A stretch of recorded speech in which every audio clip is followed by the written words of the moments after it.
Ikaw ba'y namumroblema kung paano makakakita ng pera dahil sa iyong mama namamamatay na sa konsumisyon dahil wala ka pang kita? Narito ang solusyon at sagot ko lamang sa iyong katanungan na matagal mo nang kinalimutan, na kung paano makakakita ng pera sa loob lamang ng isang iglap. Ang programang ito ay walang halong kaseryosohan, pawang walang katotohanan, nais ay magpatawa lang. Maaaring ang pwedeng manood kabilang ang mga sumusunod: masayahin, palatawa, at bukas ang isipan. Hindi pwede dito ang mga KJ.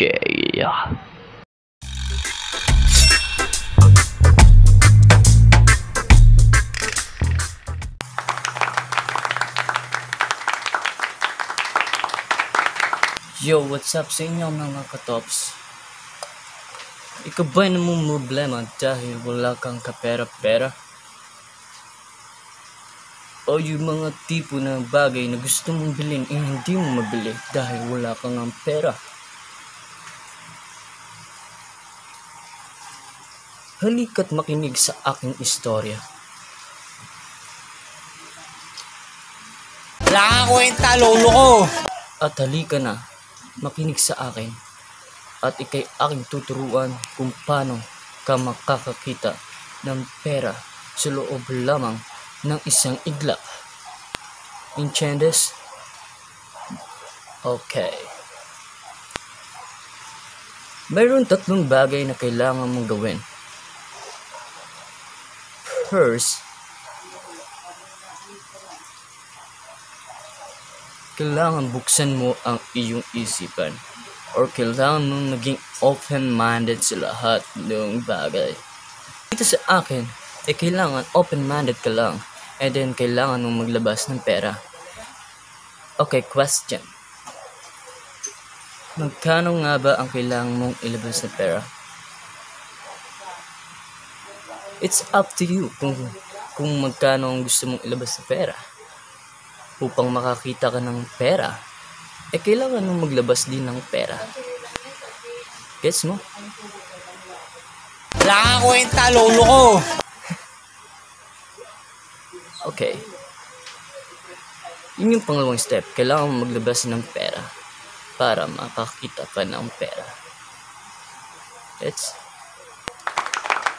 Okay. At yung huling step na kailangan mong gawin,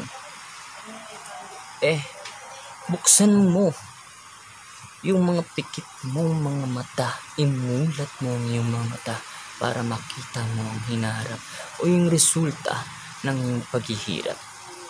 Hindi mo na kailangan maging empleyado, hindi mo na kailangan maghirap, hindi mo na kailangan magdoble kayod, mag-overtime sa work, dahil kaya mo nang makakita sa loob lamang ng isang iglap na money, pera, or cash, or salary, or whatever. Paano naman yung procedure? Meron ako ditong procedure na tinatawag. As you can see, and this one is wala siyang alam, or wala pa siyang alam sa kanyang kinaroroonan, pero may hawak na siyang pera. Gets? Meron siyang puhunan pero hindi niya alam ang gagawin niya dyan sa kanyang puhunan or pera, dahil pikit pa ang kanyang mga mata at sarado pa ang kanyang isipan. Hindi niya alam kung saan niya paglalaanan yan.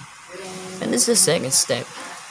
Mapapansin nyo, bukas na ang kanyang diwa, bukas na ang kanyang isipan, mulit na ang kanyang kaya siya nakakakita ng pera.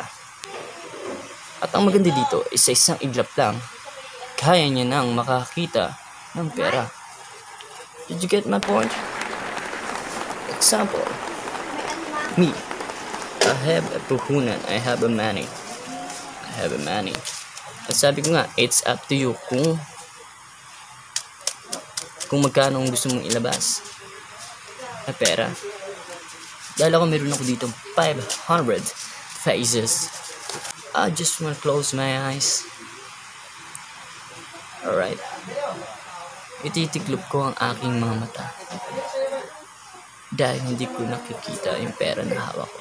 And then pag nilipat ko siya sa aking kaliwang kamay, and then kapag iminulot ko na yung mga mata, wow, nakakakita na ako ng 500. Oh yeah, oh yeah, oh yeah.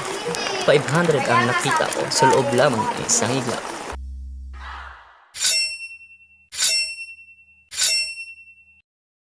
Bawal pasaway. Wala kang kwenta, lolo ko. Pogi naman ako.